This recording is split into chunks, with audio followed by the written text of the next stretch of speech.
Petrol vehicle కొందామంటే prices ఆకాశాన్ని తాకుతున్నాయి. Electric vehicle కొందామంటే vehicle burn అవుతుందేమో అని ఫియర్. మరి ఇండియాలో కామన్ పీపుల్ ఏం చేయాలి? ఇప్పుడు గవర్నమెంట్ ఎలక్ట్రిక్ వెహికల్స్ ని బాగా పుష్ చేస్తుంది. చాలా సిటీస్ లో ఎలక్ట్రిక్ వెహికల్స్ ఫ్యూచర్ అని పాలసీస్ కూడా వస్తున్నాయి. కానీ ఇక్కడే ప్రాబ్లమ్ స్టార్ట్ అవుతుంది. రీసెంట్ గా ఇండియాలో కొన్ని electric vehicle fire incidents headlines లో కనిపించాయి.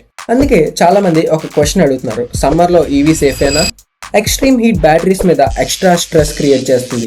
అందుకే కంపెనీస్ ఇప్పుడు బ్యాటరీ సేఫ్టీ మీద హెవీగా వర్క్ చేస్తున్నాయి. కానీ సరే, ఎలక్ట్రిక్ వెహికల్ వాడకుండా పెట్రోల్ వెహికలే వాడదాం అనుకుందాం. వరల్డ్లో టెన్షన్ పెరిగిన ప్రతిసారి ఆయిల్ ప్రైజెస్ ఎఫెక్ట్ అవుతున్నాయి.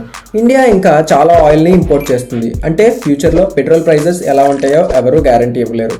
సో ఇప్పుడు మనం రెండు ఫైర్స్ మధ్యలో ఉన్నట్టు. ఒకవైపు ఫ్యూయల్ ప్రైజెస్, ఇంకోవైపు బ్యాటరీ సేఫ్టీ ఫియర్స్.